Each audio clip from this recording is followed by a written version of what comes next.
नमस्कार दोस्तों। आज हम बात करेंगे प्रोजेक्ट अप्रेजल की। प्रोजेक्ट अप्रेजल क्या होता है? इसका मीनिंग है कि प्रोजेक्ट को असेस करना, उस प्रोजेक्ट को असेसमेंट करना, उसके इकोनॉमिक रूप में, उसको टेक्निकल रूप में, फाइनेंशियल रूप में या सोशल वाइबिलिटीज के रूप में। तो इससे मीनिंग क्या है कि जो प्रोजेक्ट है उस प्रोजेक्ट को कंप्लीटली जो है एक तरह से स्कैन करना, एक तरह से उसको एक्सेस करना, असेस करना। तो ये मीनिंग है प्रोजेक्ट अप्रेजल का। इसकी बेसिक नीड क्या है प्रोजेक्ट अप्रेजल की? इसकी मेन नीड होती है कि जो कंप्लीट प्रोजेक्ट है उसको स्कैन करना। जो प्रोजेक्ट जो चूज किया है, जिस प्रोजेक्ट के लिए हम जाना चाह रहे हैं, तो वो जो प्रोजेक्ट है उसको कंप्लीटली स्कैन करना। और दूसरी चीज क्या है इसका? दूसरी नीड किस पर्पज से है?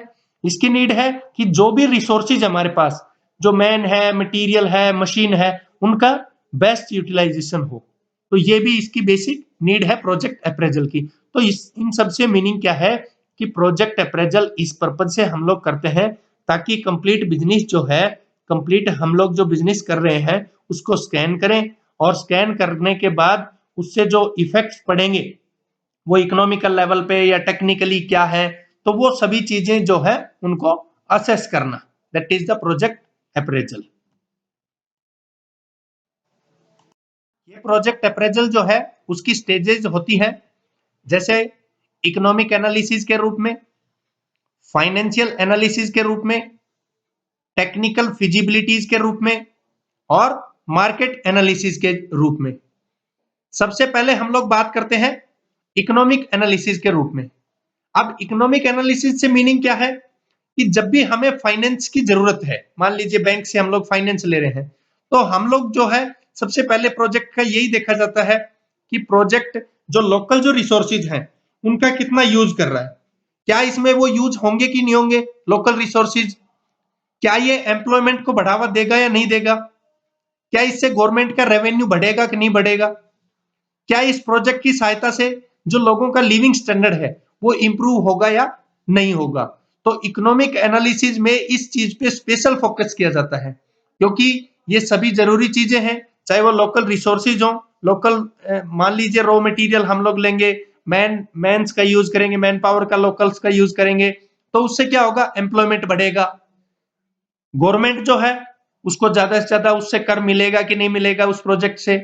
और फिर जब इस रूप में हम लोग उसको एनालाइज कर रहे हैं, तो लोगों का जो लिविंग स्टैंडर्ड है, मान लीजिए लोकल रिसोर्सेज का यूज करें, मैन पावर का, तो लिविंग स्टैंडर्ड जो है वो डेफिनेटली वहां पे इंप्रूव होगा। तो ये मीनिंग है इकोनॉमिक एनालिसिस। तो इकोनॉमिक एनालिसिस के रूप में हम लोग उसको एनालाइज करें।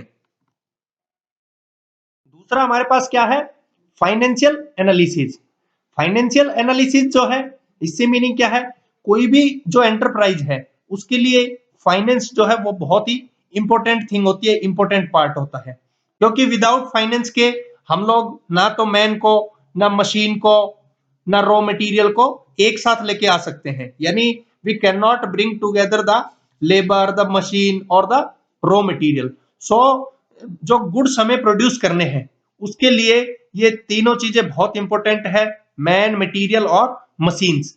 तो उसके उन सभी के लिए फाइनेंस जरूरी है, तो इसलिए फाइनेंस का एनालाइज करना बहुत ही जरूरी है। अब फाइनेंस जो है उसको ब्रॉडली जो हम लोग क्लासिफाई कर सकते हैं एक्सपेंडिचर के रूप में। तो किस टाइप की जो है एक्सपेंडिचर के रूप में इसको हम लोग ब्रेक कर सकते हैं, तोड़ सकते हैं। एक तो होते हैं फिक्स्ड टाइप कैपिटल, जो केवल फिक्स्ड रहेंगे, एक बार जो पैसा लगा दिया हमने वो बहुत ही लंबी समय तक वो वहां पे चलेगा। और दूसरे होते हैं वर्किंग कैपिटल्स, जो क्या है कि डेली लाइफ में यूज कर लें, या उसको माने कि प्रोसेस के अकॉर्डिंग, जो टेक्नोलॉजीज के अकॉर्डिंग। तो कहने का मतलब वो वर्किंग में जो लगे, जो प्रोडक्शन के लिए सीधे सीधे लग रहे हैं, तो उसको बोलेंगे वर्किंग कैपिटल। अब सबसे पहले फिक्स्ड कैपिटल की बात करते हैं। फिक्स्ड कैपिटल से मीनिंग क्या होता है? Fixed asset. इट मीन्स कि जिसको जो है हमने एक बार लगा दिया पैसा, जैसे लैंड पे लगा दिया, जैसे बिल्डिंग पे लगा दिया, जैसे प्लांट पे लगा दिया, मशीनरीज पे लगा दिया। तो ये एग्जांपल किसके हैं? फिक्स्ड असेस्ट के। इट मीन्स कि एक बार जो फाइनेंस लगा दिया वो बहुत लंबे समय तक चलने वाला है, कि हमने बिल्डिंग पे लगाया तो बिल्डिंग हमारी ऐसा तो है नहीं 2 दिन के लिए यूज करनी है, 3 दिन के लिए यूज करनी है। हमने लैंड के लिए लगाया तो लैंड तो हमने पर्टिकुलर एक कंप्लीट पीरियड के लिए खरीदी है, तो वो लैंड का है। ऐसे मशीनरी है तो लॉन्ग टर्म में यूज करने के लिए मशीनों को खरीदा है। तो ये होता है हमारा फिक्स्ड टाइप कैपिटल। दूसरा क्या है हमारा वर्किंग कैपिटल। वर्किंग कैपिटल से मीनिंग क्या है कि जो बिजनेस का प्रोसेस है उसको कंप्लीशन करने के लिए जो हमें फाइनेंस चाहिए उसको बोलेंगे वर्किंग कैपिटल। तो वो कहने का मतलब क्या है कि वर्क के दौरान, काम के दौरान जो हमें दिखेगा वो उसको बोलेंगे वर्किंग टाइप कैपिटल।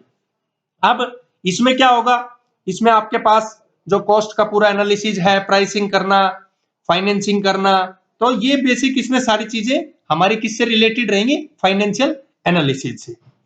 नेक्स्ट है हमारे पास technical feasibility.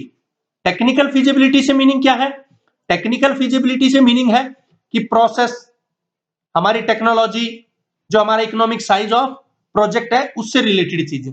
It means completely जो है टेक्निकल जो रिलेटेड है, जो प्रोजेक्ट के लिए जो हम लोग कंसीडर करेंगे, कंसीडरेशंस करेंगे टेक्निकल रूप में, वो सभी चीजें क्या है हमारी टेक्निकल फिजिबिलिटीज। तो प्रोसेस टेक्नोलॉजी में क्या है कि कोई सर्टेन प्रोडक्ट हम मैन्युफैक्चर कर रहे हैं तो उसके लिए कौन सा प्रोसेस अप्लाई करेंगे, तो वो हमारा प्रोसेस होगा। कौन सी टेक्नोलॉजी लगाएंगे उसमें, उस प्रोडक्ट के बनाने में, मेक करने में, तो वो टेक्निकल फिजिबिलिटी से रिलेटेड रहेगा।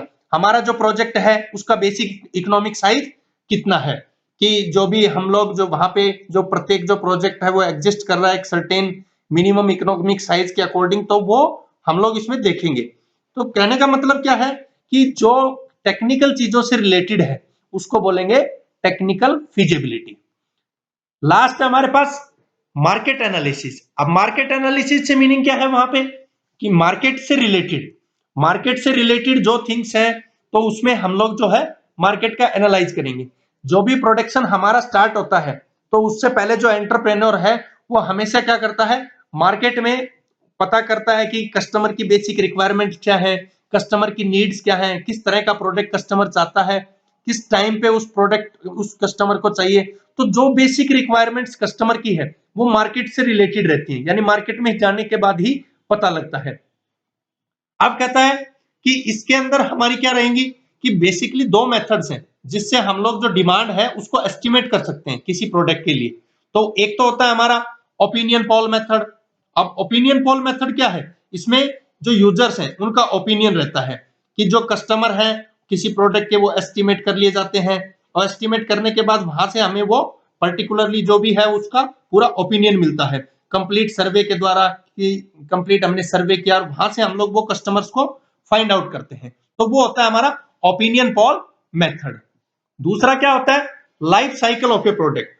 लाइफ साइकिल सेगमेंट जो है उसको एनालाइज करते हैं किसी प्रोडक्ट का।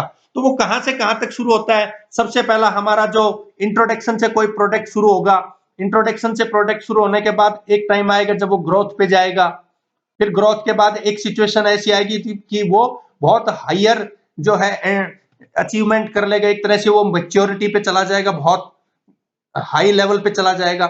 फिर एक टाइम ऐसा आएगा जब सैचुरेशन का भी आएगा, लेकिन लास्ट में वो एक डिक्लाइन स्टेज पे भी आएगा। तो ये जो मैंने जो 4-5 बताई इसका मीनिंग क्या है, मान लीजिए हमने कोई बाइक खरीदी तो उसका एक टाइम आता है, आज यूजर्स उसको खरीद रहे हैं तो वो धीरे धीरे उसका प्रोडक्शन भी बढ़ेगा। क्यों बढ़ेगा, क्योंकि कस्टमर की डिमांड भी बढ़ेगी यदि हमने कुछ अच्छा किया था उसमें। अब वो धीरे धीरे ऐसा नहीं है कि वो परमानेंट ऐसा हो गया कि वो लंबे समय तक चलने वाली, कभी ना कभी वो डिक्लाइन स्टेज पे भी आएगी।